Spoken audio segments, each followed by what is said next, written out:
Hello friends, Netflix पर एक film आई है धूमधाम। इसके मेजर कास्ट में प्रतीक गांधी उर्फ वीर पोद्दार और यामी गौतम उर्फ कोयल। फिल्म के बारे में बात करने से पहले अगर स्टोरी की बात करें तो कहानी स्टार्ट होती है एक लूटपाट के सीन से। कुछ नकाबपोश लोग हैं जो अपनी गाड़ी से रोड को ब्लॉक कर देते हैं और सामने वाली गाड़ी से करोड़ों का माल लूट के भाग जाते हैं। और इस 2 मिनट के क्लिप के बाद स्टार्ट होती है कहानी 2 वीक पहले की। वीर और कोयल की फैमिली आमने सामने बैठे हुए इन दोनों की शादी फिक्स कर रहे होते हैं। कोयल जो कि अपने पेरेंट्स के अकॉर्डिंग एक बिल्कुल ही सीधी साधी घरेलू लड़की है जो हर दूसरे दिन योगा करती है, अनुलोम विलोम करती है, घर से कॉलेज जाती है और सीधा वापस घर आती है। वहीं वीर सीधा साधा लेकिन गलत के खिलाफ खड़ा होने वाला जानवरों का डॉक्टर है। दोनों की शादी फिक्स होती है और शादी भी हो जाती है। लेकिन सुहाग रात के ऐन मौके पे कोई उनके रूम के बाहर नॉक नॉक करता है और जब वो दरवाजा खोलते हैं तो उनके सामने 2 गुंडे पिस्टल में खड़े होते हैं। एक होते हैं एजाज खान और एक उनका पार्टनर। और अगले ही क्षण वो दोनों इसके रूम में घुस जाते हैं और किसी चार्ली के बारे में पूछ रहे होते हैं। हालांकि वीर और कोयल का कहना है कि वो किसी भी चार्ली को नहीं जानते, लेकिन गुंडे इस चीज को मानने को तैयार नहीं है। सामने 2 गुंडे को पिस्टल से लैस देकर वीर तो हालांकि डर जाता है, लेकिन कोयल किसी तरीके से उनका सामना करती है और अपनी सूझबूझ से वो वीर को अपने साथ बाहर निकालने में कामयाब हो जाती है। वीर जिस कोयल को सीधी साधी घरेलू लड़की समझ रहा था, उसके सूझबूझ उसके साहस को देखकर हतप्रभ रह जाता है। ये दोनों अपनी गाड़ी से भागने में कामयाब तो हो जाते हैं, लेकिन एजाज खान भी अपने पंडर के साथ इनको फॉलो करना छोड़ता नहीं है। फिर स्टार्ट होता है सीन रन एंड चेस का। वीर भाई साहब हालांकि इनकी जान अटकी हुई है, पीछे 2 गुंडे पड़े हुए हैं, लेकिन फिर भी ये नियम मानने से बाज नहीं आते हैं। Traffic rule, hygiene rule. हालात ये होता है कि कोयल उन्हें स्टीयरिंग से हटाती है और खुद स्टीयरिंग संभाल लेती है। और भाई वो जो रैश ड्राइविंग करती है, वीर हक्का बक्का देखता रह जाता है। आखिर क्या चीज है ये कोयल। ये रन एंड चेस चलता है। वीर और कोयल उन लोगों को धोखा देने में कामयाब भी हो जाते हैं, लेकिन ज्यादा देर के लिए नहीं। बहुत जल्दी वो एजाज खान अपने पंडर के साथ इन दोनों को पकड़ लेता है और अपनी डिक्की में बंद कर देता है। रास्ते में थोड़ी देर के लिए लोग गाड़ी को साइड में लगाते हैं और बाहर निकलते हैं, लेकिन इसी बीच ट्रैफिक गाड़ी आती है और इसकी गाड़ी को लेकर चली जाती है। हालांकि गाड़ी तो खाली है, लेकिन गाड़ी की डिक्की में कौन है? अपना वीर और कोयल। इसी बीच वीर को कॉल आता है सीआईडी इंस्पेक्टर का और वो बताता है कि आखिर चार्ली चीज क्या है। दरअसल एजाज खान और उसका पंटर, जिसे ये लोग गुंडा समझ रहे थे, वो गुंडा नहीं था बल्कि लोकल थाने का पुलिस था। और इन पुलिस वालों ने ही किसी टिप के आधार पे आधी रात को बीच रास्ते पे इस लूट को अंजाम दिया था। प्रॉब्लम ये हुआ कि जहां इस घटने को अंजाम दिया गया था, सामने था कोयल के मामा जी की दुकान। सुबह में जब कोयल के मामा जी दुकान पे आए और सीसीटीवी देखा तो वो हतप्रभ रह गए थे।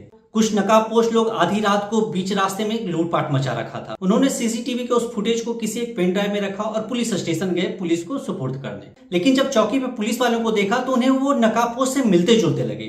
और बाद में जब ध्यान दिया तो भाई साहब, ये नकाबपोश लोग और कोई नहीं, ये पुलिस वाले ही थे। यानी पुलिस वालों ने ही लूटा था।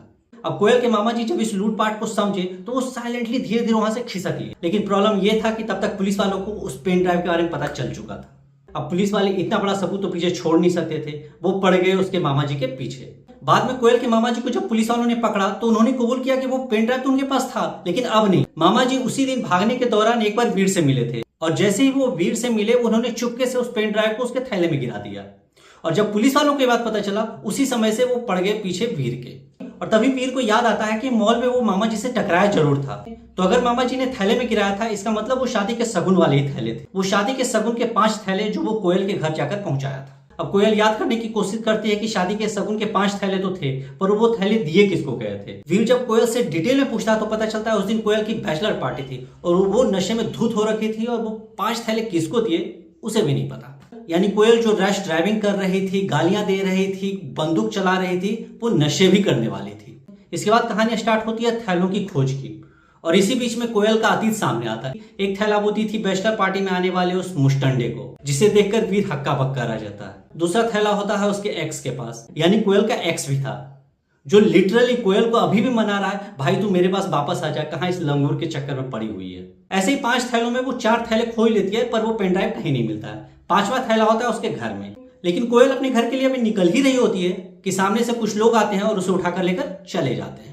वीर कोयल को बचाने की कोशिश करता है पर वो कर नहीं पाता है। वो भागता रहता है। इसी बीच में एक बार फिर से एजाज खान और उसका पंटर उसके सामने आ जाते हैं, लेकिन इस बार वो डरता नहीं है। कोयल से बिछड़ जाने का एहसास उसमें साहस भर देता है और वो एजाज खान का सामना करता है। तभी एक नई कहानी पता चलती है। दरअसल जिस एजाज खान और उसके पंडर को वो गुंडा समझ रहा था, लोकल थाने का पुलिस समझ रहा था, वो पुलिस नहीं बल्कि सीआईडी इंस्पेक्टर था। और जिस सीआईडी इंस्पेक्टर का वो फोन आया था, वो एक्चुअली सीआईडी इंस्पेक्टर नहीं था, लोकल थाने का पुलिस था। और वही पुलिस वाले कोयल को उठाकर लेकर चले गए, ये वार्निंग देकर कि 8 बजे तक पेन ड्राइव लेकर आओ और कोयल को लेकर जाओ।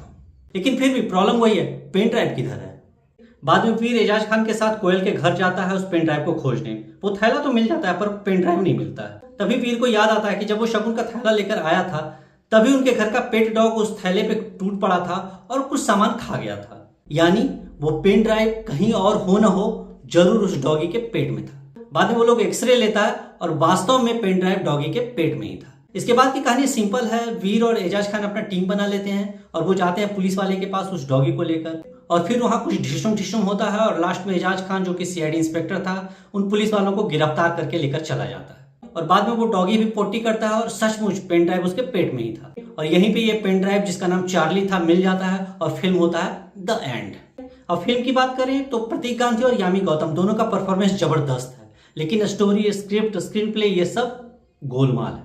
इस फिल्म का टाइटल धूमधाम से ज्यादा भागम भाग ज्यादा सूट करता है। वैसे तो कहानी कोई खास है नहीं, बस एक गोल गोल घूम रहे होते हैं, लेकिन चूंकि फिल्म पौने 2 घंटे का है और फिल्म का पेस भी ठीक ठाक है, कहानी एटलीस्ट बोर नहीं करती है। स्टोरी के गैप को फिल्म का पिक्चराइजेशन कुछ हद तक कम करने की कोशिश करता है, पर कर नहीं पाता है। फिल्म में प्रतीक गांधी होने के कारण फिल्म से काफी उम्मीदें हो जाती हैं। हालांकि ये फिल्म उस उम्मीद पे खरा नहीं उतरता, बट एटलीस्ट एक बार देखा जा सकता है। तो ये थी कहानी फिल्म धूमधाम की। आपको ये फिल्म की कहानी और फिल्म कैसी लगी कमेंट कर जरूर बताएं। इसी के साथ मैं विदा लेता हूं और मिलता हूं अगली वीडियो में किसी नए शो के साथ। अगर आपको ये वीडियो अच्छा लगा हो तो लाइक शेयर करना ना भूलें। Bye, take care.